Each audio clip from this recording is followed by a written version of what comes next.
اور ہر فرقہ اس بات پہ خوش ہے جو اس کے پاس ہے. تو اس امت کا بھی وہی حال ہوا ہے، کیونکہ بخاری مسلم دونوں میں حدیث موجود ہے. اللہ کے محبوب صلی اللہ علیہ وآلہ وسلم نے فرمایا تم بھی اگلے لوگوں کے طریقے پر چل پڑو گے، قدم با قدم، بالشت بر بالشت، حتیٰ کہ اگلے لوگوں میں سے کوئی گوہ کے سوراخ میں داخل ہوا تو تم بھی وہی کام کرو گے. صحابہ کرام علیہم رضوان نے پوچھا یہ اگلے لوگوں سے مراد کیا یہود و نصارہ ہیں؟ تو آپ صلی اللہ علیہ وآلہ وسلم نے فرمایا کہ اگر وہ لوگ مراد نہیں تو اور کون سے لوگ مراد ہیں.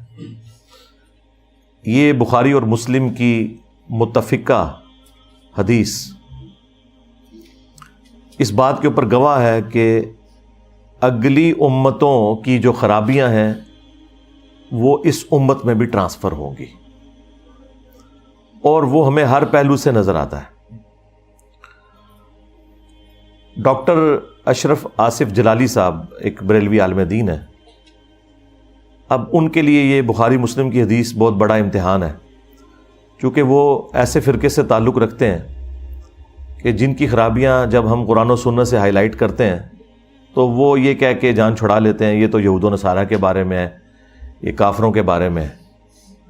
تو پھر ہم انہیں یہی حدیث سناتے ہیں کہ نبی علیہ السلام نے فرمایا تھا کہ یہود و نصارہ میں جتنی خرابیاں ہیں وہ اس امت میں ٹرانسفر ہوں گی. تو جب وہ خرابیاں ٹرانسفر ہوں گی اور اتنی تفصیل کے ساتھ بتایا کہ قدم با قدم، بالشت بر بالشت، آپ اس امت کے اندر جتنی بھی گمراہیاں جو ہم ہائی لائٹ کرتے ہیں اگر ان کی لسٹ بنائے تو وہ تمام کی تمام گمراہیاں آپ کو یہود و نصارہ میں نظر آئیں گی، اور بعض تو ایسی ہیں جو یہود و نصارہ سے زیادہ ورسٹ فارم میں اس امت کے اندر. یہی وجہ ہے کہ سورۃ البقرہ قرآن میں سٹارٹ میں رکھی گئی ہے، حالانکہ سورہ بقرہ اس وقت نازل ہوئی تھی جب 2/3 قرآن نازل ہو چکا تھا. 70% حصہ قرآن کا آلموسٹ نازل ہو چکا تھا، اس کے بعد سورہ بقرہ نازل ہوئی ہے. لیکن قرآن میں مصحف کی ترتیب میں وہ شروع میں ہے. اس کی وجہ یہ ہے کہ جب بھی کوئی شخص قرآن کھول کے پڑھے تو اسے یہ اندازہ ہو کہ امتوں میں یہ خرابیاں آتی ہیں تو امت ڈیویٹ کر جاتی ہے رائے حق سے. اور اس میں وہ 7 یونیورسل ٹروتھس بھی آئے ہیں سورۃ البقرہ میں. اللہ تعالیٰ نے اسپیسیفکلی یہودیوں کے ریفرنس سے، چونکہ وہ بھی ایک بہت بڑی امت گزری ہے اپنے زمانے میں، تو وہ بھی مسلمان ہی تھے جب تک انہوں نے جیزس کرائسٹ عیسیٰ ابن مریم کا یا محمد رسول اللہ کا صلی اللہ علیہ وآلہ وسلم انکار نہیں کیا تھا. تو ان کی ایک ایک خرابی اللہ تعالیٰ نے گنوائی ہے اور اس کے اینڈ پہ ایک ایک یونیورسل ٹروتھ ارشاد فرمایا ہے تاکہ یہ پتہ چل جائے کہ اللہ تعالیٰ کا کوئی رشتہ دار نہیں ہے. اتنی لاڈلی امت کہ جس میں ہزاروں انبیاء آئے، 3 الہامی کتابیں آئیں، تورات، زبور، انجیل، اس کے علاوہ جو صحائف ہیں وہ الگ سے، جو نسلاً ابراہیمی ہیں.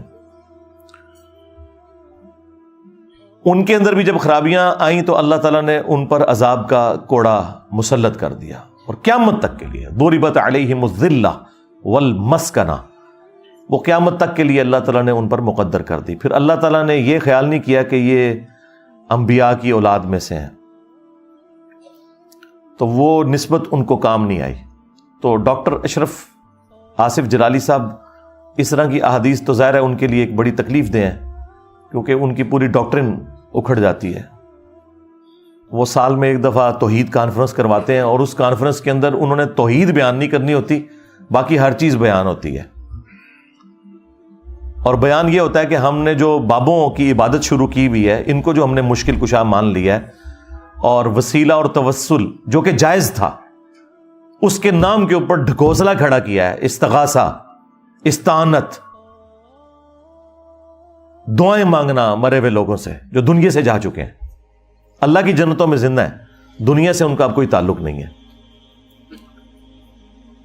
تو وہ ساری کی ساری چیزیں یہود و نصارہ کی جو خرابیاں اس امت میں بھی ٹرانسفر ہوئیں شرک کی شکل میں، تو وہ دفاع کرنے کے لیے پھر ان کے پاس آخری حربہ یہی ہوتا ہے کہ یہ تو جی یہود و نصارہ کے بارے میں ساری آیات ہیں. تو صحیح بخاری میں حدیث ہے کہ عبداللہ ابن عمر خوارج کو بدترین مخلوق سمجھتے تھے کہ وہ کافروں والی آیات مسلمانوں پر چسپاں کرتے تھے. بالکل ہم کہتے ہیں ہم بھی ایسے لوگوں کو بدترین مخلوق سمجھتے ہیں جو کافروں والی آیات مسلمانوں پر نہ حق چسپاں کرتے ہیں. اگر حق پر مبنی کریں پھر بالکل درست ہے, اور وہ بریلوی خود بھی کر رہے ہوتے ہیں. یہ بہانہ کرنا کہ کافروں والی آیات مسلمانوں پہ نہیں لگ سکتی, یہ آپ دین کے مقدمے کوئی دھڑام سے گرا رہے ہیں. یعنی ہم کافروں کو یہ بتائیں گے کہ یہ مسلمانوں کے لیے کتاب نہیں ہے, یہ کافروں کے بارے میں نازل ہوئی ہے. یہ تو ہدی للناس ہے, پوری انسانیت کے لیے ہدایت ہے یہ کتاب.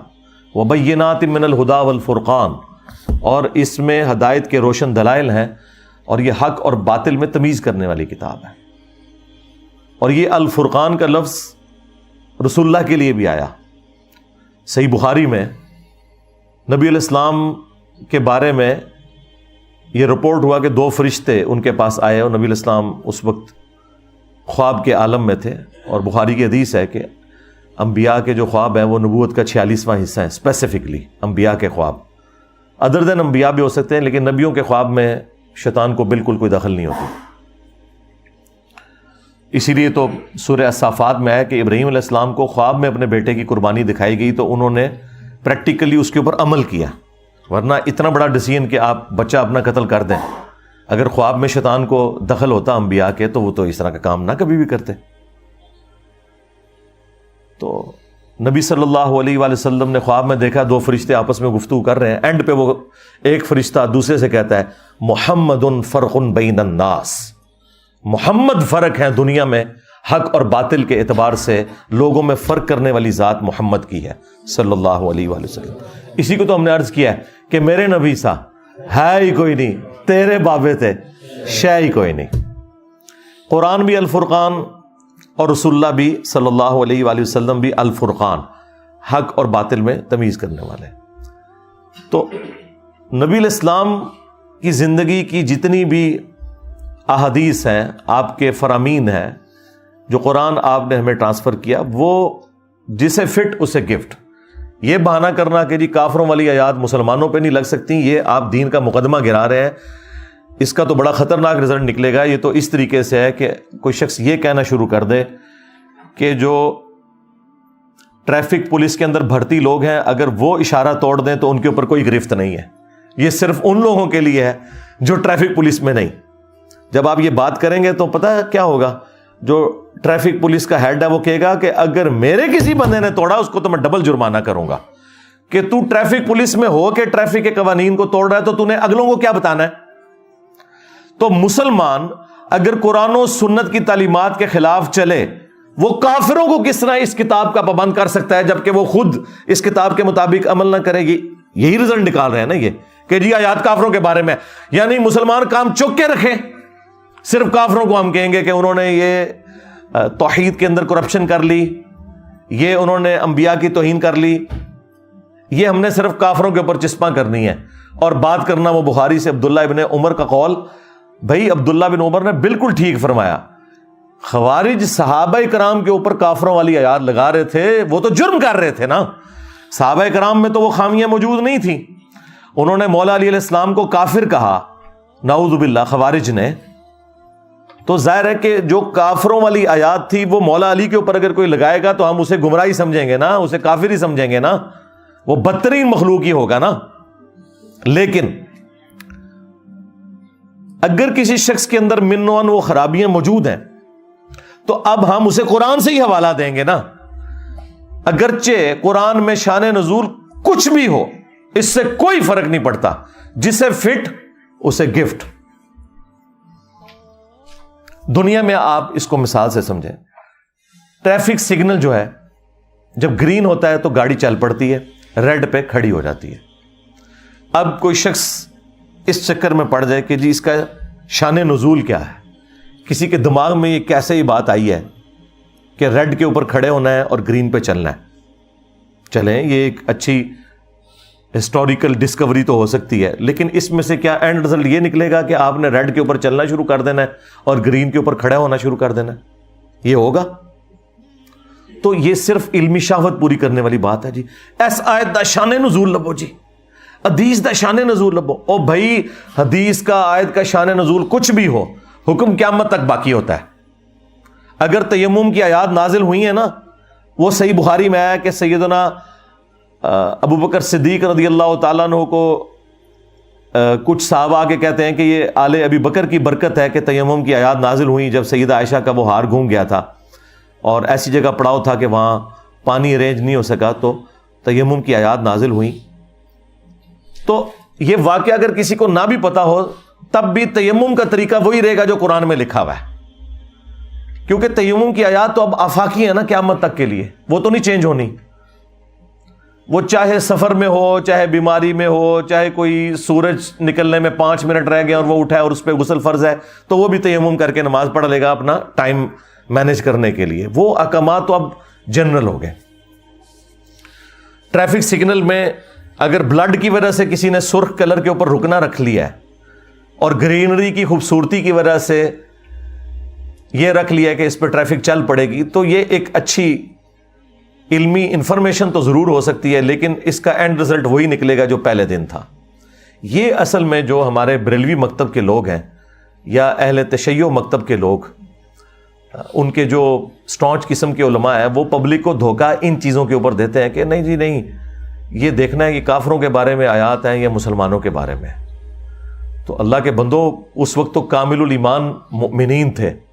بہت کم باتیں ہی ہماری ایسی ہوں گی جو ہم ان کے بارے میں ثابت کر سکیں گے, زیادہ تر تو منافقین کے بارے میں ہوں گی یا کافروں کے بارے میں.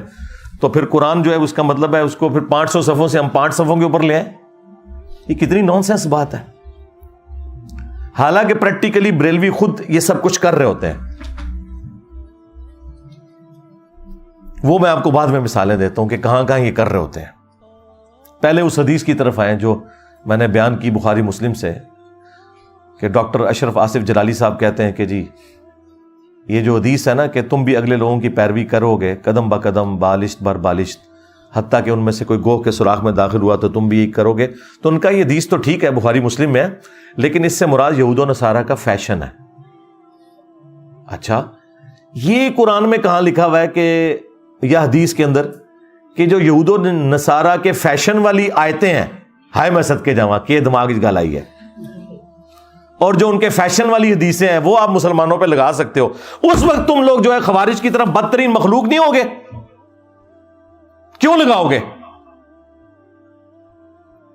تو وہ آپ کو کہیں گے نہیں جسے فٹ اسے گفٹ, آئے ہو نا داڑھ تھلے ہون.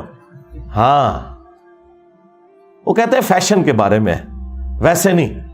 کیونکہ دیکھیں نبی الاسلام نے فرمایا, ابو داؤد میں حدیث ہے, من تشبہ بقوم فہو منہم, جس نے جس قوم کی مشابہت اختیار کی وہ ان میں ہی شمار ہوگا.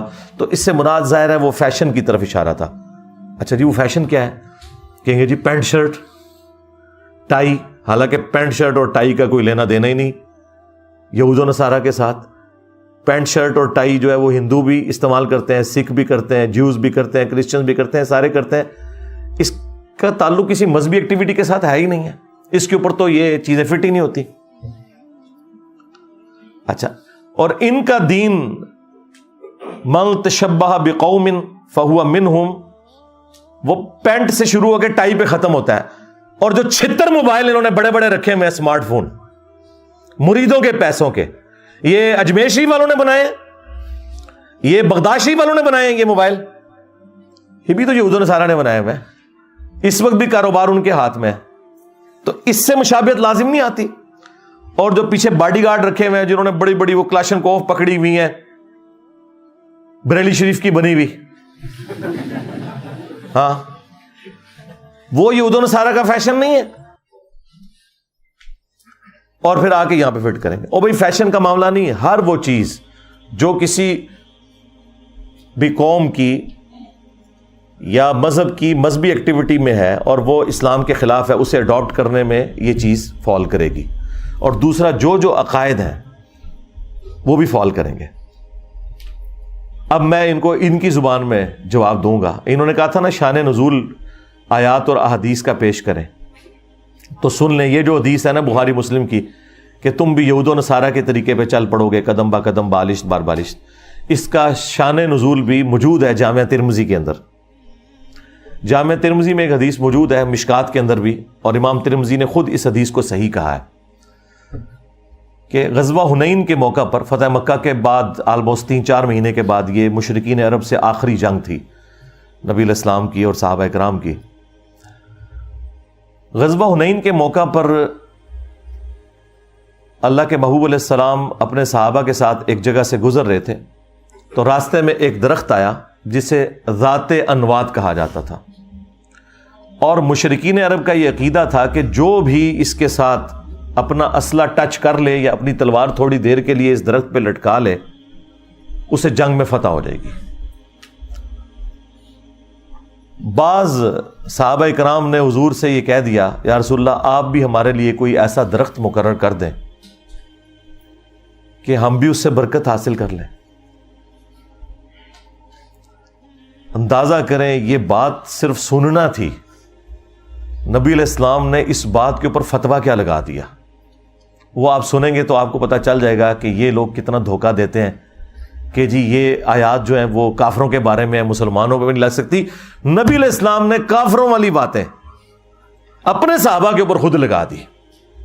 آپ نے کہا سبحان اللہ، اس میں محذوف تھا عما یشرکون، اللہ پاک ہے ہر اس شرک سے کہ جو لوگ اس کی طرف منسوب کرتے ہیں۔ آپ نے فرمایا تم نے تو آج وہی بات کر دی جو موسیٰ کے ماننے والوں نے کر دی تھی، کہ جب وہ سمندر سے پار لگے، سورۃ الاعراف آیت نمبر 138 کی تلاوت کی نبی علیہ السلام نے، اور انہوں نے ایسی قوم کو پایا جو بتوں پر اعتکاف کیے ہوئے تھی، تو انہوں نے کہا اے موسیٰ آپ بھی ہمارے لیے اللہ کا کوئی بت مقرر کر دیں، ہم اس پر دھیان کر کے اعتکاف کریں۔ تو موسیٰ علیہ السلام نے کہا کہ میں ایسی جاہل قوم سے اللہ کی پناہ میں آتا ہوں کہ جو یہ شرکی ایکٹیویٹیز کی طرف مائل کر رہی ہے۔ تو نبی علیہ السلام نے وہ لوگ جنہوں نے اللہ کا بت مانگا تھا، ان بت پرستوں کی طرح ان کے ساتھ تشبیہ دے دی اپنے صحابہ کرام کی ڈیمانڈ کو۔ سمجھ رہے ہیں نا بات؟ سمجھ رہے ہیں نا؟ ہاں میں ہی سمجھا سکنا تو۔ پھر آپ نے فرمایا تم بھی اگلے لوگوں کے پیچھے چل پڑو گے، قدم با قدم بالشت بر بالشت، جو خرابیاں ان میں آئی تم میں بھی آئیں گی۔ تو اب مجھے بتائیں یہ جو بخاری مسلم کی حدیث ہے، یہ فیشن کے بارے میں نکلی یا عقیدوں کے بارے میں؟ اور عقیدے بھی کون سے؟ جو شرک کی طرف لے جانے والے تھے۔ حالانکہ صحابہ کرام نے وہ بت نہیں مانگا تھا، نہ کوئی درخت مانگا تھا جس کی عبادت کریں۔ یہ علیحدہ بات ہے کہ آج کئی مزارات ہیں جن پہ درخت لگے ہیں، اس کے ساتھ لوگ ٹاکیاں باندھتے ہیں، جس طرح کے مشرکین عرب اپنا اسلحہ لٹکایا کرتے تھے۔ صحابہ کرام نے صرف کہا کہ ہم برکت حاصل کریں گے۔ صحابہ کرام کے بارے میں آپ شرک کا سوچ بھی نہیں سکتے، لیکن نبی علیہ السلام نے ان کی اس ایکٹیویٹی کو اس طرف کہا کہ تم نے بھی یہی کام شروع کر دینا ہے، یعنی تم سے مراد امت محمدیہ۔ صحابہ کرام کو تو اسپیشل پروٹیکشن تھی نا، بخاری مسلم میں ہے کہ مجھے اپنے بعد تم سے شرک کا خوف نہیں، جو یہی ڈاکٹر اشرف جلالی صاحب دھوکہ دیتے ہیں جی، آپ نے فرمایا مجھے امت سے شرک کا خوف نہیں۔ واہ واہ، امت سے شرک کا خوف نہیں ہے تو امت نے تو ایک جعلی پیغمبر کھڑا کر لیا، اتنا بڑا غلام احمد قادیانی دجال۔ کیا رسول اللہ کے ساتھ شرک نہیں کیا؟ علی اللہ کہنا شروع کر دیا، کیا شرک نہیں کیا؟ علی اللہ کہنا جو ایک شیعہ کا آف شوٹ ہے، نصیریہ، جسے شیعہ خود بھی کافر سمجھتے ہیں، وہ علی اللہ کہتے ہیں، تو کیا یہ شرک نہیں ہوا؟ کیا یہ یہود و نصارہ کا فرقہ ہے جو شرک کر رہا ہے؟ شیعہ سے ہی نکلا ہے نا۔ قادیانی فرقہ جو کفر کے اندر مبتلا ہوا، سنیوں سے ہی نکلا ہے نا۔ غلام احمد قادیانی سنی تھا، شیعہ نہیں تھا، بلکہ اس کے ماننے والے تو ابھی تک اپنے آپ کو حنفی کہتے ہیں، بغیر رفع الیدین کے نماز پڑھتے ہیں۔ الحمدللہ حنفی بریلوی، حنفی دیوبندیوں کے جائز بھائی ہیں حنفی قادیانی جی ہاں، ان کے مربی کی وہ ویڈیو بھی ریکارڈ ہے کہ ہم امام حنیفہ کو فالو کرتے ہیں جی۔ We follow generally Imam Abu Hanifa's fatwa were very largely accepted by the ulama, and unless we find reasons to disagree with him, we would generally follow the fiqh Hanafiya. Investigate personally directly. The overbearing principle should be that you follow Hazrat Imam Abu Hanifa. This is the entire attitude of Jamaat Ahmadiyya. قرآن و سنت کو وہ بھی نہیں follow کرتے، اور یہاں انہوں نے مشہور کیا ہوا ہے, کوئی بیچارہ رفع الیدین سنت کے مطابق نماز شروع کر دے, انہوں کہتے ہیں اے قادیانی ہو جائے گا. اور قادیانی تو تھوڑے بھرا نے, ہاں چشتی رسول اللہ, اشرف رسول اللہ, ہاں ہوں سمجھ آئی تھے کتنے بھرا نے ہو, اور نماز بھی ہونا لی تھوڑی بغیر رفع الیدین دے. اور جو بخاری مسلم کے طریقے کے مطابق جو نبی الاسلام کا مبارک طریقہ ہے رفع الیدین سے نماز پڑھتا ہے, وہ کیسے قادیانی ہو سکتا ہے؟ اس کی تو کوئی بات بھی قادیانیوں کے ساتھ میچ نہیں کرتی. تمہاری تو نماز بھی قادیانی والی, تمہارے بزرگوں نے کلمے پڑھائے چشتی رسول اللہ, اشرف رسول اللہ. آج خیر ہمارے ڈر کی وجہ سے کہہ رہے ہیں کتاباں چینج ہو گئی ہیں, آئے ہو نا داڑھ تھلے. ہاں 10 سال پہلے تو تسی مناظرے کرتے پھرتے سو. خواجہ نے کیا فرمایا؟ سنو کہ میں کون ہوں اور کیا ہوں. محمد الرسول اللہ صلی اللہ علیہ وسلم کے دربار کے کمینے غلاموں میں سے ایک ہوں, کمینے غلاموں میں سے ایک ہوں, کمینے غلاموں میں سے ایک ہوں. ہاں دفاع کرتے تھے شتیہات کے نام پہ, ٹھیک ہے جی, معرفت کے نام کے اوپر. آج انجینئر کے ڈر کی وجہ سے اپنے بزرگوں کو ہی چھوڑ کے بھاگ گئے. ہم نے یہ تو سنا تھا کہ باندری دے جدو پیر سڑ دے نا وہ بچے دیں دیے اپنے تھلے. بندریا کے اگر پاؤں جلے نا تو وہ اپنے بچوں کو پاؤں کے نیچے لے لیتی ہے. یہ چھوٹے وہ باندر نے جتنے اپنے بابے پیر تھلے دیتے ہیں کہ جی نہیں ان کا کوئی تعلق نہیں اس کے ساتھ. ہاں ایسے پیر ساڑے نے میں دے. بس تسی ہوں پتہ کیا کرنا ہے, ایک وڈی بوتل رکھنی 1.5 لیٹر دی, ہاں ایک چپساں دا پیکٹ, تے انجوائے کرنا ہے انہاں دی چیخاں نو انشاءاللہ تعالی. ہاں جدوں یہ اپنے بندراں نو تھلے دے رہے ہون گے نا, چھوٹے چھوٹے باندر وڈے باندراں نو, بنو امیہ دے بندر, تو اب یہ ہر چیز سے بھاگے میں. تو یہ میں نے آپ کو بتایا کہ یہ شان نزول کا یہ بالکل دھوکہ دیتے ہیں, بالکل انہوں نے فراڈ مچایا ہوا ہے, خود یہ سب کچھ کر رہے ہوتے ہیں. یہ میں نے نبی الاسلام سے آپ کو مثال دی کہ اللہ کے نبی الاسلام نے کفری ایکٹیویٹیز والی بات اپنے صحابہ کرام کے اوپر لگا دی کہ تم نے وہی کام کیا ہے. پھر آپ نے امت کو کیا ترغیب دی؟ مسند احمد میں حدیث موجود ہے, آپ دعا کیا کرتے تھے اللہم لا تجعل قبری وثنا یعبد, اے اللہ میری قبر کو ایسا بت نہ بننے دینا کہ لوگ اس کی پرستش شروع کرتے. رسول اللہ نے اپنی قبر مبارک جو ہمیں ہمارے ماں باپ اولاد ہر چیز سے بڑھ کر اس پلانٹ ارتھ پہ اگر آپ کوئی پوچھے نا میرے لیے سب سے زیادہ کوئی متبرک جگہ ہے تو وہ رسول اللہ کی قبر مبارک ہے, اس وجہ سے کہ نبی الاسلام وہاں تشریف فرمائے. نبی الاسلام اپنی قبر کو کہہ رہے ہیں بت, اللہم لا تجعل قبری وثنا یعبد, اے اللہ میری قبر کو ایسا وثن ایسا بت نہ بنانا کہ لوگ اس کی پوجا شروع کر دیں. نبی الاسلام نے توحید اسٹیبلش کرنے کے لیے اپنی قبر کو بت سے تشبیہ دے دی, اور یہاں لوگ قبروں کے بارے میں بے فکر ہوئے ہیں. پھر بخاری میں حدیث کہ دیکھنا میری شان کو اس طرح بلند نہ کرنا جس طرح نصارہ نے اپنے پیغمبر کو بڑھا دیا تھا, یعنی عیسیٰ ابن مریم کو. میں اللہ کا بندہ اور اس کا رسول ہوں, مجھے اللہ کا بندہ اور اس کا رسول ہی کہنا. محمدن عبدہ ورسولہ, اور ہم یہی کہتے ہیں الحمدللہ. تو نبی الاسلام نے امت کو بھی آگے سے ترغیب دلائی. پھر امت نے ترغیب کیسے پکڑی؟ بخاری مسلم دونوں میں حدیث ہے. اما عائشہ سلام اللہ علیہا کہتی ہیں کہ نبی الاسلام کے آخری دن چل رہے تھے اور آپ کے پاس پانی کا ایک برتن رکھا ہوا تھا. آپ تکلیف کی وجہ سے بار بار اپنے چہرے اقدس سے چادر ہٹاتے اور پھر اس پانی سے اپنے جسم پہ کچھ مل کے بخار کی شدت کو ٹھنڈا کرتے اور بار بار یہ کہتے لعن اللہ الیہود والنصارى اتخذوا قبور انبیاءہم مساجدہ, اللہ کی لعنت ہو یہود و نصارہ پر, انہوں نے اپنے نبیوں کی قبروں کو سجدہ گاہ بنا لیا تھا. نبی الاسلام کی آخری وقت کی ٹینشن یہ ہے کہ میری امت میرے ساتھ کوئی ایسا معاملہ نہ کرے. اور اس حدیث میں بخاری اور مسلم دونوں میں آگے ہماری ماں سیدہ عائشہ سلام اللہ علیہا کے الفاظ ہیں کہ اگر ہمیں یہ خطرہ نہ ہوتا کہ لوگ رسول اللہ کی قبر پہ سجدے شروع کر دیں گے تو میں رسول اللہ کی قبر کو عوام الناس کی زیارت کے لیے کھلا چھوڑ دیتی, یعنی اپنے حجرے کی دیوار بھی گرا دیتی, جس کا جب دل کرے رسول اللہ کی قبر پہ حاضر ہو. لیکن مجھے یہ خطرہ ہے کہ لوگ قبر پہ سجدے شروع کر دیں گے. اما عائشہ کو تو کسی نے نہیں کہا کہ جی بعد میں تو بریلویوں نے اور شیعہ نے یہ معاملات آگے لے کے چلنے ہیں کہ جی امت میں شرک آنا ہی کوئی نہیں ہے. تو انہوں نہیں پتا کہ شرک نہیں آئے گا. وہ چیز ہی کچھ اور تھی. اس کے لیے میری تفصیلی ویڈیو ہے, مجھے تم سے شرک کا خوف نہیں. یہ میں نے تفصیلی ویڈیو ایک ریکارڈ کرائی ہے, وہ آج میرا ٹاپک نہیں ہے. پھر بخاری اور مسلم دونوں میں موجود ہے, نبی علیہ السلام کا آخری وقت چل رہا ہے اور حضور کی 3 بیویاں آپ کے پاس بیٹھی ہوئی ہیں, سیدہ ام سلمہ, سیدہ ام حبیبہ اور سیدہ عائشہ رضی اللہ عنہن وعلیہم السلام اجمعین. ان میں سے 2 تو ایسی ہیں جو سینئر ہیں اور انہوں نے ہجرت مدینہ سے پہلے ہجرت حبشہ بھی کی ہوئی ہے, ام سلمہ نے بھی اور ام حبیبہ نے بھی. اس وقت خیر وہ ام المومنین نہیں تھی, اپنے ایکس ہسبینڈز کے عقد میں تھی وہ. تو انہوں نے نبی علیہ السلام کی موجودگی میں گفتگو کرتے ہوئے کہا کہ جب ہم حبشہ ہجرت پہ گئے تھے نا, تو وہاں ہم نے ماریہ نام کا ایک گرجا دیکھا تھا جہاں پہ کچھ تصویریں لٹکی ہوئی تھی.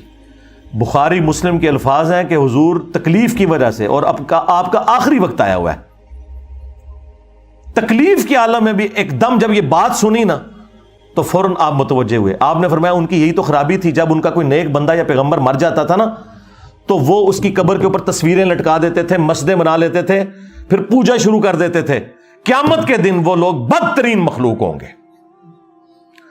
آپ کے پیغمبر کو آخری وقت میں ٹینشن یہ ہے کہ امت اپنے پیغمبر کے ساتھ یہ کام نہ کرے, اور آج امت نے پیغمبر کو تو چھوڑ دے, جعلی بابوں کے ساتھ وہ عقیدے وابستہ کر لیے. میں مسلم شریف میں حدیث موجود ہے, جندب رضی اللہ تعالیٰ عنہ کہتے ہیں کہ نبی علیہ السلام سے ان کی وفات سے 5 دن پہلے میں نے یہ بات سنی تھی خود,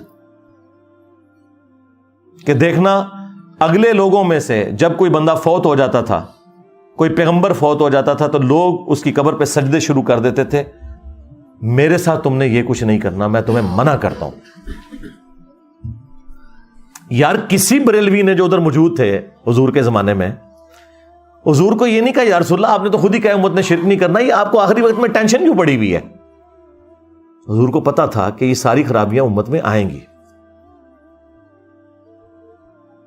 یہ 3 میں نے آپ کو اتنی میجر باتیں بتا دی ہیں نبی علیہ السلام کے ریفرنس سے, 3 سے بھی خیر زیادہ ہو چکی ہیں, 5 ہو چکی ہیں. اب آگے چلیں, آگے چل. ہاں آگے بخاری میں لکھا ہوا ہے کہ جب سیدہ عائشہ سلام اللہ علیہا جنگ جمل کے لیے روانہ ہوئی تو ایک صحابی کہتے ہیں میں نے ارادہ کیا کہ میں عائشہ کا ساتھ دوں علی کے خلاف, لیکن جنگ جمل کے دنوں میں مجھے حضور کی ایک حدیث نے نفع پہنچایا اور میں ایسا کام کرنے سے رک گیا. اب ذرا صحابی کے الفاظ آپ نے سننے ہیں کہ وہ حدیث کون سی ہے. وہ کہتے ہیں کہ میں نے نبی علیہ السلام سے خود یہ بات سن رکھی ہے کہ جو قوم اپنی عمارت, اپنی حکومت, اپنے معاملات کسی عورت کے سپرد کر دے وہ کبھی کامیاب نہیں ہو سکتی. اور پھر ساتھ وہ صحابی کہتے ہیں یہ بات آپ نے اس وقت ارشاد فرمائی تھی جب کسرا کے لوگوں نے ایک عورت کو اپنا حکمران بنا لیا تھا. یہ وہی عورت تھی جو حضرت عمر کے دور میں جس کو شکست ہوئی اور پرشین امپائر گری قادسیہ کے اندر سعد ابن ابی وقاص کے ہاتھوں, اس وقت وہی عورت حکمران تھی. تو جب وہ حکمران بنی تو نبی علیہ السلام اس وقت دنیا میں موجود تھے, تو آپ نے فرمایا یہ قوم کبھی فلاں نہیں پائے گی, انہوں نے اپنی عمارت ایک عورت کے سپرد کر دی ہے. اب مجھے بتائیں وہ عورت تو یہود و نصارہ بھی نہیں, آتش پرست, آگ کی پرستش کرنے والے لوگ تھے, کافر تھے. اور صحابی وہ کافروں والی آتش پرستوں والی حدیث فٹ کس کے اوپر کر رہے ہیں؟ حضرت عائشہ کے اوپر. دیکھا آپ نے؟ ہاں ان کو میں ہی جواب دے سکتا ہوں. ہوں تو گل کتنے گئی کہ جی وہ کافراں والیاں گلاں مسلمانوں تے نہیں لگ سکدیاں, اور لا لا کے ہمیں بخاری سے عبداللہ بن عمر کا قول پیش کرتے ہو. عبداللہ بن عمر نے بالکل ٹھیک کہا کہ خوارج نہ حق فٹ کر رہے تھے مولا علی اور ان کے ساتھیوں کے اوپر. اگر حق پہ مبنی فٹ کی جائے پھر کوئی حرج نہیں ہوتا, جس طرح اس صحابی نے کیا. انہوں نے کہا میں عائشہ کا ساتھ اس لیے نہیں دے رہا کیونکہ حضور نے کہا تھا کہ عورت کے حوالے جب سپردگی ہو جائے حکومت کی وہ کامیاب نہیں ہوتی, کیونکہ کسرا کے لوگوں نے ایک عورت کو حکمران بنا لیا.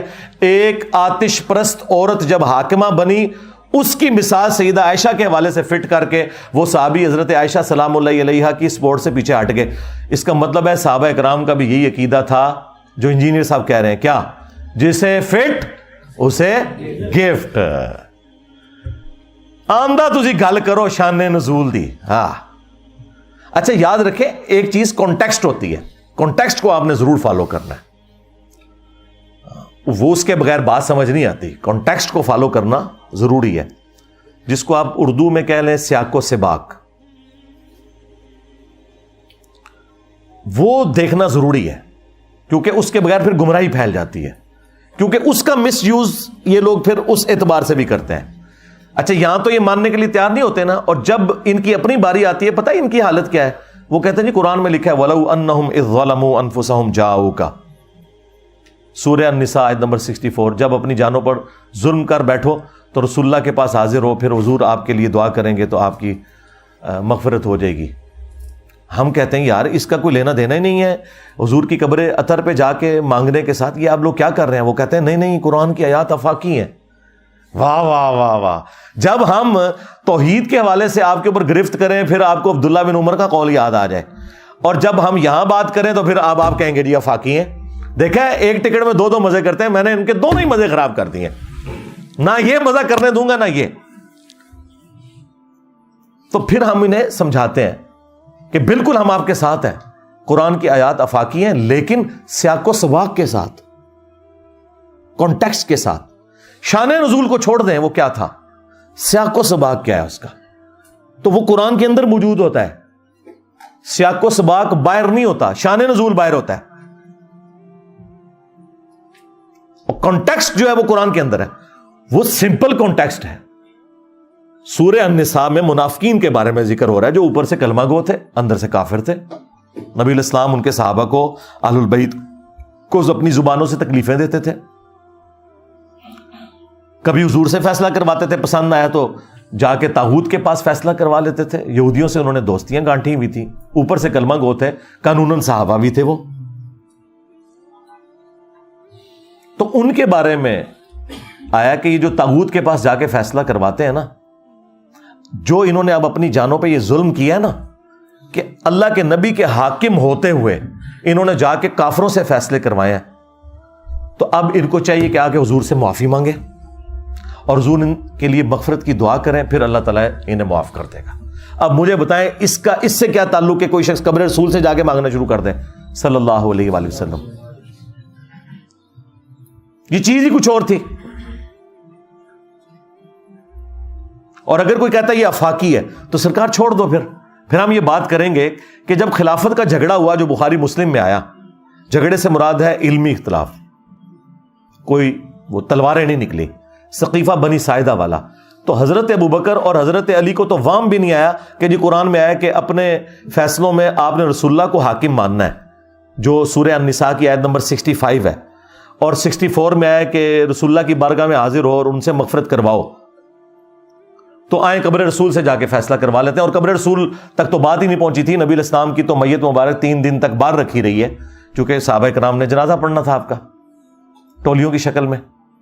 ہاں جماعت کے ساتھ نہیں ہوا, ٹولیوں کی شکل میں ہوا ہے. یہ الگ سے میری اس پہ ویڈیو ریکارڈ ہے. تو اس وقت حضور سے تو کسی نے مشورہ نہیں کیا کہ یا رسول اللہ آپ تو ابھی قبر اطہر کے اندر نہیں گئے ہیں, تو قرآن میں آیا کہ اپنے فیصلوں میں حاکم ماننا ہے آپ کو, تو آپ فیصلہ کریں, آپ کا سکسیسر کون ہے آپ کے بعد. صحابہ کو یہ پتہ ہی نہیں تھا کہ یہ کام بھی کرنا ہوتا ہے. تو انہوں نے تو آفاقی نہیں بنایا, ایسے کہتے ہیں آفاقی نے. ہاں جی, ہاں اللہ کے نبی دنیا میں موجود ہوں, ہم اپنا ہر دنیا اور آخرت کا مسئلہ حضور کے سامنے پیش کریں گے, بالکل ڈائریکٹ حضور سے ہی مانگیں گے جا کے. وہ مسلم میں نہیں آتا, ایک صحابی حضور کو وضو کروایا کرتے تھے, سیدنا ربیہ رضی اللہ تعالیٰ عنہ, سمندر رحمت جوش میں آپ فرمایا سل ربیہ مانگ کیا مانگتا ہے, اور انہوں نے تیاری کر کے بیٹھے تھے. ان کا یا رسول اللہ جنت میں آپ کا پڑوس مانگتا ہوں. میرے خیال ہے اس سے بڑی کوئی دعا ہو ہی نہیں سکتی تھی. ایک دعا اس سے بڑی ہے وہ پوری نہیں ہو سکتی کہ اے اللہ مجھے پیغمبر بنا دے, یا رسول اللہ آپ اللہ سے سفارش کریں اور میں پیغمبر بن جاؤں. یہ سب سے بڑی کوئی دنیا میں کسی کی ڈگری ہو سکتی ہے نا, تو یہ ہے کہ وہ اللہ کا پیغمبر ہو.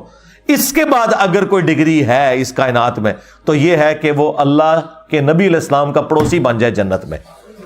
اگر آپ کے علم میں اس سے بڑی کوئی ڈگری ہے تو مجھے بتا دیں. تو نبی علیہ السلام نے فرمایا پھر کثرت سجود سے میری مدد کر, یعنی تو بھی یہ نہیں ہے کہ بھائی میں خالی دعاؤں ہی کراں گا, جو کچھ بھی ہے تیرے محبوب کی امت سے, کثرت سجود سے میری مدد کر. یعنی فرض تو تو نے پڑھنے ہی پڑھنے ہیں، اس کے علاوہ بھی نفلی عبادتوں میں ہمیشگی کر. میں پھر سفارش کروں گا کہ یہ بڑا لائق اسٹوڈنٹ ہے میرا، تو اے اللہ تو اس کو پڑوسی کر دے میرا جنت میں، کثرت سجود سے میری مدد کر. اس پہ میں پھر اکثر بولا کرتا ہوں کہ ہم ربیہ والا عقیدہ رکھتے ہیں کہ ہمیں نبی علیہ السلام کا جنت میں پڑوس چاہیے. اور یہ صوفیوں کے ماننے والے ان کے عقیدے رابعہ والے ہیں. اور رابعہ جو ہے نا وہ ایک عورت تھی نا، ادھی کلندری کہتے ہیں یہ اس کو، کیونکہ عورت ہی کہتے ہیں ادھا کلندر سن ہو، 2.5 کلندر ہوئے نا، یہ ادھے کلندر سن. تو یہ رابعہ ایک عورت تھی، یہ تابعین کے دور کے اندر، بلکہ تبع تابعین کے دور میں آلموسٹ. تو اس کے بارے میں کہتے ہیں ایک ہاتھ میں اس کے آگ تھی اور ایک میں پانی، اور اس نے کہا میں آگ سے جنت کو جا کے جلا دوں گی اور پانی سے جہنم کو بجھا دوں گی تاکہ لوگ اللہ کی محبت میں اس کی عبادت کریں. اور لوگ تلے کہتے ہیں سبحان اللہ، لعنت اللہ ہے تو اڑے عقیدے ہوتے ہوئے. کیا یہ جنت کی لالچ شیطان نے دیا یا اللہ نے؟ جنت اللہ کی رحمت کا مقام نہیں ہے؟ کیا اللہ کے رحمت کے مقام کی اس طرح توہین کرنا کہ میں اسے آگ لگا دوں گا؟ تو انہوں تو کسی نے کھنگڑ نہیں دینا، آگ لگ دی ہے انج. کیا یہ اللہ کی توہین نہیں ہے؟ جہنم کا ڈر کیا اللہ اور اس کے رسول نے نہیں سنایا؟ کیا اس بات کے اوپر ٹونٹ کی جا سکتی ہے؟ جعلی عقیدے. قرآن میں تو سورہ سجدہ میں آیا کہ ہمارے نیک بندے وہ ہیں کہ جو خوف اور طمع دونوں کے ساتھ اللہ کو پکارتے ہیں. انہیں خوف بھی ہے آخرت کے دن کا اور جنت کی لالچ بھی ہے. یہ لالچ کوئی بری نہیں ہے، یہ وہ نہیں ہے جو لالچ بری بلا ہے، نہیں، یہ لالچ وہ ہے کہ جو ہر مسلمان کو کرنی چاہیے. کیونکہ قیامت کے دن جنت کا حصول اس لیے بھی ضروری ہے کہ رسول اللہ بھی جنت میں ہوں گے اور اللہ کا دیدار جو سب سے بڑی نعمت ہے وہ بھی جنت میں ملے گی. اس کے لیے جنت جانا ضروری ہے. ہاں، یہ تو اسی طریقے سے ہے کوئی شخص کہے کہ یا اللہ میں ڈائریکٹ تیرے ساتھ ہوتا ہوں، مجھے کسی پیغمبر کی ضرورت نہیں، نعوذ باللہ، تو ہم اسے کہیں گے نہیں، اللہ نے اپنے تک پہنچنے کا ذریعہ، وسیلہ، توسل، واسطہ پیغمبروں کو بنایا. جو بندہ پیغمبر کے بغیر اللہ تک پہنچے گا وہ اللہ تک نہیں پہنچے گا، کیونکہ اللہ نے خود اڈاپٹ کیا نا. اللہ چاہتا تو پیغمبروں کے بغیر بھی کر سکتا تھا، اللہ تو پیغمبروں کا محتاج نہیں ہے. تو یہ چیزیں پوری ڈاکٹرن میں سمجھا کریں، یہ پک اینڈ چوز کر کے تو دھوکے دیتے ہیں. تو آپ دیکھیں اس صحابی نے وہ والی حدیث پکڑ کے سیدہ عائشہ کے اوپر لگائی تو کسی نے اس کے اوپر فتویٰ نہیں لگایا. اب آج آخر میں آپ کو بتاتا ہوں، بریلوی خود بھی یہی کام کرتے ہیں. ہر گستاخ رسول کو یہ حرامی کہتے ہیں، چاہے وہ پوری زندگی بریلوی رہا ہو. ان کی مت ماری ہوئی ہے کہ ایک بندہ بریلوی تھا تو حلالی تھا، ساتھ ہی وہ بندہ چینج ہوا تو اسے کہتے ہیں حرامی، اور واپس آ جائے پھر حلالی. تو ان سے پوچھیں کیوں؟ وہ کہتے ہیں قرآن میں لکھا ہے نا گستاخ رسول حرامی ہوتا ہے. بعد ذالک زنیم، ولید ابن مغیرہ کے بارے میں، خیر اس میں اختلاف ہے، لیکن چلیں ہم یہ والا معنی مان لیتے ہیں ان کا کہ آؤٹ آف ویڈ لاک پیدا ہوا تھا. حضرت خالد ابن ولید کا جو باپ تھا اس پہ اللہ کا بڑا غصہ ہے، چونکہ وہ بڑا سمجھدار تھا، اس کے باوجود اس نے جان بوجھ کے نبی علیہ السلام کا انکار کیا. تو وہ کہتے ہیں دیکھیں وہ اس کے بارے میں آیا نا، تو اس کا مطلب ہے جو بھی گستاخ رسول ہے وہ بعد ذالک زنیم. ہم کہتے ہیں بھی خالد ابن ولید کا والد تو کافر تھا. تم جن لوگوں کو کہہ رہے ہو بعد ذالک زنیم، وہ تو خود بریلوی رہے ہیں. چلو مسلمان نہیں کہتا، مسلمان تو تم مانتے ہی نہیں کسی کو، بریلوی رہے ہیں. پھر پتہ آپ کو کیا کہیں گے؟ نہیں جی جڑا بھی گستاخ ہوئے نا اس سے وہ چیزیں فٹ ہو جان گیا. اچھا، تھوڑی دیر پہلے جب ہم آپ کو کہتے تھے کہ یہ جو شرک والی آیات ہیں مسلمانوں پہ بھی فٹ ہوں گی، تو پھر تم لوگ کہتے تھے کہ خوارج بدترین مخلوق تھے، وہ کافروں والی آیات مسلمانوں پہ لگاتے تھے. ایک ٹکٹ میں کتنے مزے کرو گے؟ میں تمہیں ایک مزہ بھی نہیں کرنا دوں گا، دونوں کے دونوں کیا، تینوں کے تینوں کیا، چاروں کے چاروں تمہارے ختم کر دوں گا مزے. جب اپنے پہ پڑتی ہے نا پھر ان کو سمجھ آتی ہے. پھر میلاد کے ہر جلسے جلوس کے اندر آپ کو ایک آیت یہ بیان کریں گے، قل ان کنتم تحبون اللہ فاتبعونی یحببکم اللہ. اے نبی ان سے فرماؤ اگر تم اللہ سے محبت کے دعوے دار ہو پھر میری یعنی رسول اللہ کی اتباع کرو، اللہ بھی تم سے محبت کرے گا اور تمہارے گناہوں کو معاف کر دے گا. یہ سب لوگ پڑھتے ہیں. تو یہ مسلمانوں کے بارے میں تو نازل نہیں ہوئی ہے، یہ تو یہودیوں کو کہا گیا تھا جو کہتے تھے کہ ہم اللہ سے محبت کرنے والے ہیں اور نبی علیہ السلام کا انکار کرتے تھے. تو اللہ تعالیٰ نے فرمایا جب تک میرے نبی کی اتباع نہیں کرو گے نا تو یہ اللہ سے محبت کا دعویٰ تمہارا بالکل جھوٹا ہے. جب تک رسول اللہ کو نہیں مانتے ہو صلی اللہ علیہ وآلہ وسلم. یہ تو یہودیوں کے بارے میں آیات تھیں. تم نے پکڑ کے میلاد کے جلسوں میں اپنی بریلوی پبلک پہ خود لگا رہے ہوتے ہو, اس وقت نہیں شرم آتی کہ کافروں والی یاد مسلمانوں پہ لگا رہے ہو؟ پھر وہ آپ کو کیا کہیں گے؟ نہیں, یہ جسے فٹ اسے گفٹ. آج بھی اگر کوئی مسلمان بھی ہے وہ اللہ کے ساتھ محبت میں مخلص اس وقت ہوگا جب وہ رسول اللہ کی اتباع کرے گا. ہاں, اس کا مطلب ہے یہود و نصارہ والی آیات مسلمانوں پہ لگ سکتی ہیں, کیونکہ جب جرم ایک جیسا ہوگا نا پھر آپ نے سزا ایک جیسی سنانی ہے.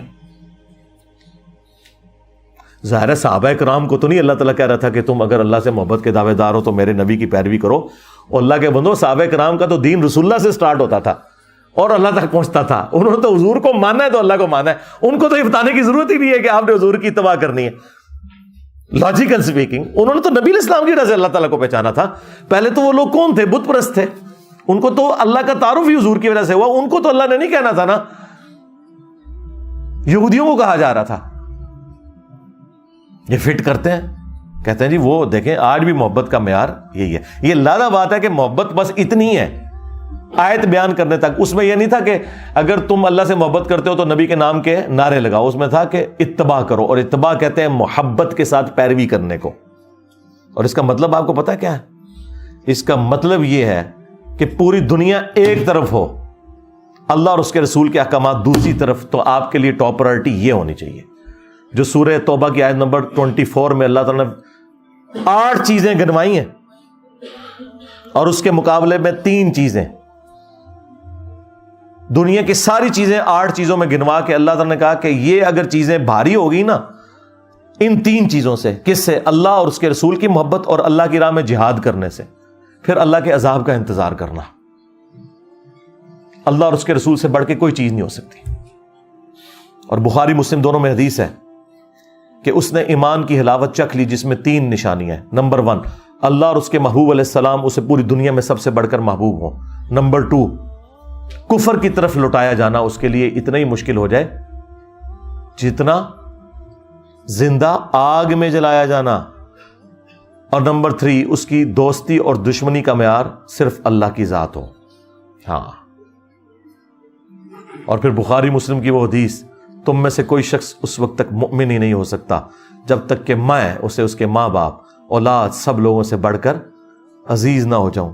اور اس کا کلائمیکس بخاری کی وہ حدیث جو حضرت عمر اور نبی علیہ السلام ایک دفعہ چہل قدمی کر رہے تھے, حضرت عمر نے حضور کا ہاتھ اپنے ہاتھوں میں پکڑ کے لاڈ کرتے ہوئے کہا, یا رسول اللہ آپ مجھے اس دنیا میں اپنی جان کے سوا باقی ہر چیز سے بڑھ کر محبوب ہیں. اپنی طرف سے انہوں نے بہت مارکا مارا. بخاری کے الفاظ ہیں, آپ نے فرمایا نہیں عمر بلکہ تیری جان سے بھی بڑھ کر. ان کا یا رسول اللہ آپ مجھے میری جان سے بھی بڑھ کر عزیز ہیں. آپ نے فرمایا ہاں اب عمر تمہارا ایمان مکمل ہوا ہے. تو اس میں نعرے مارنا نہیں ہے, اتباع کرنا ہے. اور اتباع کہتے ہیں محبت پلس اطاعت کو. صرف محبت کوئی چیز نہیں, صرف اطاعت کوئی چیز نہیں, دونوں چیزیں. اور ان کا حال کیا ہے وہ مجھے اب دیکھیں, یہ پرچی سے 1 گھنٹہ آلموسٹ ہونے والا کیفیت میرے پہ تاری ہوئی ہے. وہ پرچی کیا تھی جی؟ عاشق رسول بتاتے ہیں اپنے آپ کو.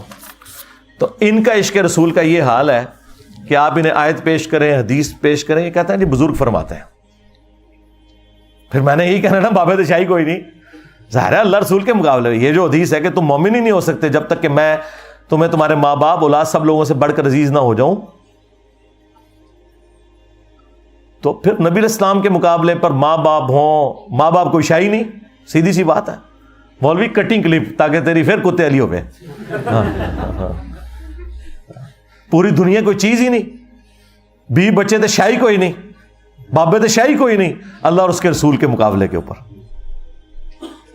تو ان کے عشق رسول کا حال آپ دیکھ لیں.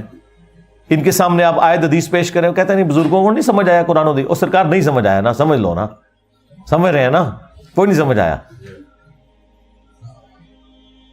ان لوگوں کو نہ کانٹیکسٹ کا پتہ, نہ شان نزول کا پتہ, ان چیزوں کو اس طریقے سے مکس کر کے دھوکہ دیتے ہیں. صحیح بخاری میں موجود ہے, حضرت عمر فاروق رضی اللہ تعالیٰ کے دور میں جب قحط پڑتا تو وہ دعا کرتے, اللہم انا کننا نتوسل الیک بنبینا, اے اللہ پہلے تیرے نبی کے ذریعے ہم تیری طرف توسل اختیار کرتے تھے, اب ہم تیرے نبی کے چچا کو لے کے آئے ہیں. ان کی دعا کی برکت سے بارش نازل فرما. حضرت عمر نے عقیدہ دے دیا کہ وسیلہ اور توسل یہ ہے کہ جو بندہ آپ کے سامنے موجود ہے آپ اس سے جا کے دعا کروائیں. کیا رسول اللہ کا مرتبہ وفات کے بعد کم ہو گیا؟ نہیں، بڑھتا جا رہا ہے. وَلَلْآخِرَةُ خَيْرٌ لَكَ مِنَ الْأُولَىٰ، آپ کا ہر آنے والا لمحہ گزرے ہوئے سے بہتر ہے. آج کی ڈیٹ میں جو حضور کا مرتبہ ہے نا، وہ اس سے بڑھ کر ہے جو نبی علیہ السلام کی اپنی مبارک زندگی میں تھا. کیونکہ ان 1400 سال میں جو اللہ نے درود ان پر بھیجا، اللہم صلی علی محمد وعلی آل محمد، اور جو فرشتوں نے بھیجا، اور سب سے بڑھ کر جو کروڑوں نہیں اربوں لوگ نبی علیہ السلام کے دین کے پیروکار ہوئے، ان تمام لوگوں کے اعمال کا ثواب تو حضور کو پہنچ رہا ہے نا، ہاں، صدقہ جاریہ کے طور پر. تو آج کی ڈیٹ میں جو حضور کا مرتبہ ہے، تو کیا حضرت عمر کے دور میں مرتبہ ختم ہو گیا تھا؟ نہیں، انہوں نے امت کو عقیدہ دیا.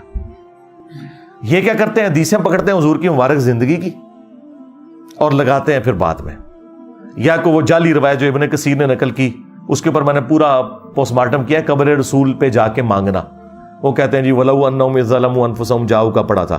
اور سرکار اس نے کیا پڑھا تھا؟ وہ تو روایتی مصنف ابن ابی شیبہ کی آمش کی تدریس کی وجہ سے ضعیف ہے. جو بخاری میں لکھا ہے وہ تو حضرت عمر کہہ رہے ہیں جب تک تیرے نبی موجود تھے ہم ان کے ذریعے دعا کرواتے تھے، وسیلہ اختیار کرتے تھے. اب چچا کو لے کے حضرت عمر سے بڑھ کے کسی کو عقیدے پتہ ہے؟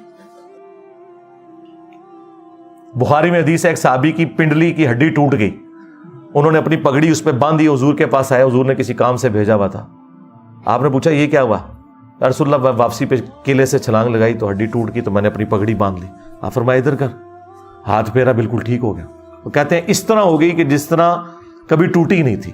تو سرکار آج جو بھی کوئی مسئلہ ہمیں درپیش ہوگا تو ہم قبر رسول پہ نہیں جائیں گے. ہاں حضور اگر دنیا موجود ہو ہم ضرور جائیں گے. اس فرق کو سمجھیں. ورنہ اگر کوئی عاشق رسول ہے تو اپنی ہڈی توڑوائے پھر پنڈلی کی. اگر ایک بریلوی کی پنڈلی کی ہڈی ٹوٹنے سے پوری دنیا کے مسلمانوں کے عقیدے صحیح ہوتے ہیں تو کوئی مہنگا سودا ہے؟ ویزا ہم لگوا دیتے ہیں. یہ آپ بات کریں گے، کہتے ہیں جی کعبے جا کے ٹھیک کرا لو نا بندہ. وہ کعبے والے کا تو دعویٰ ہی نہیں ہے، اس نے تو دنیا کو اسباب سے جوڑا ہوا ہے. کعبے والے نے کہاں کہا ہے کہ 100 دفعہ بسم اللہ پڑھنے سے تو بھوک ختم ہو جائے گی اور 100 دفعہ دروشی پڑھنے سے پیاس ختم ہو جائے گی؟ کعبے والے نے تو کعبے کی بے حرمتی اس وقت ہوتے دیکھی جب یزید کے دور میں چڑھائی ہوئی. کعبے والے نے تو حسین ابن علی کو مظلومانہ شہید ہوتے ہوئے دیکھا. دنیا کو اللہ تعالیٰ نے اسباب کے ساتھ جوڑا ہے، مسلمانوں کی ڈیوٹی لگائی ہوئی ہے. ہاں یہ آپ کا عقیدہ ہے کہ بزرگ بابوں نے جو ہے وہ دنیا سنبھالی ہوئی ہے. ہاں اللہ نے یہ کہیں نہیں کہا کہ میں نے دنیا سے اعتبار سے سنبھالی ہوئی ہے کہ میں انٹروین کروں گا. نہیں، اللہ نے اپنے معاملات جو جن معاملات میں ہمیں آزادی دی ہوئی ہے وہ ہم پہ چھوڑے ہیں کہ آپ نے اپنی آخرت کی فکر کرنی ہے. اللہ نے کبھی انٹروین نہیں کرنا. وہ ایک ابرا کے لشکر کو ایک دفعہ ہی ہلاک کیا ہے اس لیے کہ اس سال کو ایک یادگار سال بنانا تھا. حضور کی پیدائش کا سال تھا، عام الفیل والا. ورنہ تو یزید نے چڑھائی کی، حجاج ابن یوسف نے چڑھائی کی. یزید کے دور میں خانہ کعبہ ڈیمیج ہو گیا. بخاری مسلم میں آیا کہ قرب قیامت میں ایک پتلی ٹانگوں والا حبشی کعبے کی اینٹ سے اینٹ بجا دے گا، کوئی حفاظت نہیں ہوگی. ہاں ایک جگہ صرف آیا بخاری مسلم میں کہ دجال کعبے میں داخل نہیں ہوگا اور مدینے میں داخل نہیں ہوگا. بس اتنی گارنٹیاں آئی ہیں. آپ کے بزرگوں نے تو ساری گارنٹیاں اٹھائی ہوئی ہیں. کتنے نے ہونا؟ میرے بعد ڈر کے لک گئے میرا خیال ہے کدھر. ہاں تو یہ کیا عقیدے آپ نے امت کو دیے؟ میں اللہ سے ڈر جائیں. چیز کہاں کی ہوتی ہے اور کہاں جا کے فٹ کرتے ہیں. اور عشق رسول کا یہ حال ہے کہ قرآن کی آیت حدیث آپ کو کوئی بارڈر ہی نہیں کرتے. اور قرآن میں کیا ہے؟ لا ترفعوا اصواتکم فوق صوت النبی، اپنی آوازوں کو بھی نبی کی آواز سے بلند نہ کرنا. اور بخاری میں اس کا شان نزول موجود ہے. بڑا شوق جو ہے نا شان نزول سننے کا، سنو. بخاری میں موجود ہے کہ حضرت ابوبکر و عمر آپس میں گفتگو کرتے ہوئے حضور کی موجودگی میں، رسول اللہ کے ساتھ کوئی بدتمیزی نہیں کی، ان کے ساتھ کوئی تل کلامی نہیں ہوئی، آپس میں باتیں کرتے ہوئے ایک معاملے میں اختلاف ہوا. ایک قبیلہ مسلمان ہوا تھا. نبی علیہ السلام کی عادت تھی کہ جب کوئی قبیلہ مسلمان ہوتا تھا نا تو ایک فوکل پرسن مقرر کرتے تھے تاکہ بعد میں اس تک کمیونیکیشن کی جائے اور وہ باقی قبیلے کو پہنچا دے. تو حضرت ابوبکر نے مشورہ دیا کہ یا رسول اللہ یہ فلاں شخص جو ہے یہ سب سے بہترین بندہ ہے، اس کو آپ فوکل پرسن مقرر کریں. حضرت عمر نے کہا نہیں یہ بندہ ٹھیک نہیں، اس کو کریں. اب یہ دو مختلف بندوں کے اوپر اختلاف شروع ہو گیا. حضرت ابوبکر نے کہا کہ عمر میں جب بھی کوئی مشورہ دیتا ہوں تم ہمیشہ میری مخالفت کرتے ہو. بس کرتے کرتے جھگڑا ہوا، آواز بلند ہو گئی، قرآن کی آیات نازل ہو گئی. اور وہ تابعی جو روایت کرتا ہے نا عبداللہ ابن ابی ملیکہ، عبداللہ ابن زبیر کا شاگرد ہے صحابی کا، عبداللہ ابن زبیر سے وہ روایت کرتے ہوئے کہتا ہے کہ قریب تھا کہ اس مخلوق کے دو بہترین لوگ برباد ہو جاتے جب انہوں نے انجانے میں رسول اللہ کے حضور اپنی آوازوں کو بلند کر دیا، اور وہ دو بہترین لوگ ابو بکر اور عمر تھے۔ سرکار اگر ابو بکر اور عمر کا یہ حال ہے تو تواڈے بابے تے شاہی کوئی نہیں۔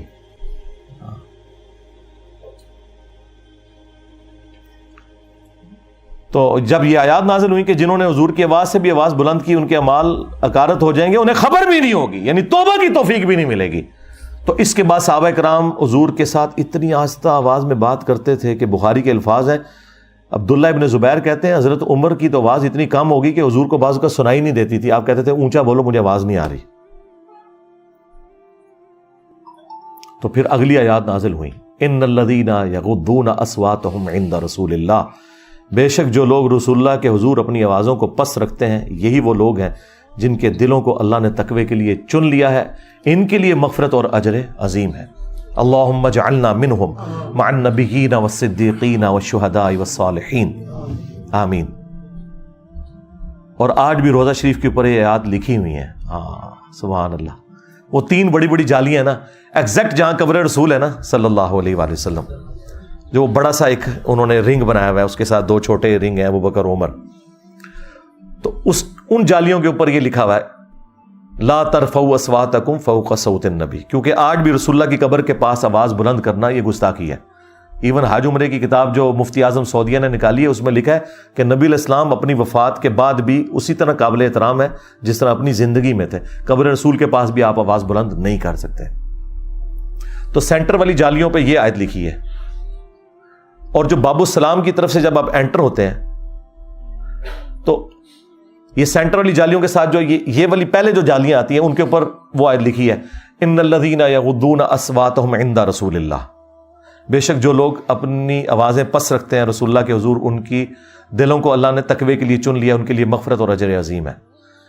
پہلے یہ آیات آتی ہیں، پھر قبر رسول کے اوپر والی آیات لا ترفعوا اصواتکم فوق صوت النبی، پھر تیسری آخری جالیاں آتی ہیں جو آپ باب البقیع سے باہر نکل جاتے ہیں بقیع کی طرف، اس کے اوپر لکھا ہے ما کان محمد ابا احد من رجالکم ولکن رسول اللہ وخاتم النبیین، ختم نبوت والی آیت اس کے اوپر لکھی ہوئی ہے۔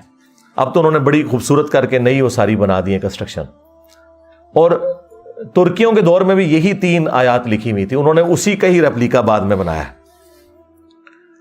تو میں نے اس سے جو مدنی رزلٹ نکالا ہے نا وہ بڑا حیران کن ہے۔ یہ عشق رسول کا دعویٰ کرتے ہیں، مجھے بتائیں جو لوگ انجانے میں حضور کی موجودگی میں ان سے آواز بلند کر دیں وہ تو ہو جائیں برباد، چاہے وہ ابو بکر عمر ہی کیوں نہ ہوں، اور جو لوگ حضور کی بات کے اوپر کسی اور بابے کی بات کو ترجیح دیں، جو نبی علیہ السلام کے فرمان کے مقابلے پر اپنے بزرگ بابے لے آئیں، وہ برباد نہیں ہوں گے، ان کی دنیا بھی برباد میرے ہاتھوں، ہائے ہائے ہائے ہائے، اور آخرت بھی برباد اللہ کے ہاتھوں۔ میرے ہاتھوں برباد ہوئی ہے نا، میں بار بار جب یہ کہتا ہوں کہ میرے نبی سا ہے ہی کوئی نہیں، تیرے بابے تے شاہی کوئی نہیں، تو یہی بتا رہا ہوتا ہوں کہ اگر حضرت ابو بکر عمر رضی اللہ تعالیٰ عنہما وعلیہم السلام انجانے میں آواز بلند کریں تو اللہ تعالیٰ کہہ رہا ہے تمہارے بھی اعمال میں اکارت کر دوں گا، اس وقت تو چلے معافی ہو گئی۔ تو جو رسول اللہ کے مقابلے پر کسی بزرگ بابے کے قول کو بلند کر دے، اس سے پرائورٹی دینا شروع کر دے، وہ اس سے بڑا گستاخ رسول ہوگا۔ یار آواز کا آواز سے بلند ہونا یہ چھوٹی گستاخی ہے، فرمان سے کسی کی فرمان کو بلند کر دینا، بلکہ کسی کے بکواس کو بلند کر دینا، فرمان تو ہے ہی نہیں مقابلے والے کا، تو وہ تو بکواس ہی ہے جو اللہ اور اس کے رسول کے مقابلے پہ۔ سب سے بڑے گستاخ رسول وہ ہوں گے جو اللہ اور اس کے رسول عز و جل و صلی اللہ علیہ وآلہ وسلم کی تعلیمات کے مقابلے پر اپنے بزرگ بابوں کی تعلیمات کو ترجیح دیں گے، وہ ہیں اصل میں گستاخ رسول، وہ عاشق رسول نہیں ہو سکتے۔ اور ان کے لیے ہمارا ایک نعرہ ہی کافی ہے کہ میرے نبی سا ہے ہی کوئی نہیں، تیرے بابے تے شے ہی کوئی نہیں۔ صلو علی محمد وآل محمد، اللہم صلی علی محمد وعلی آل محمد واصحاب محمد وازواج محمد وامت محمد اجمعین الی یوم الدین، آمین۔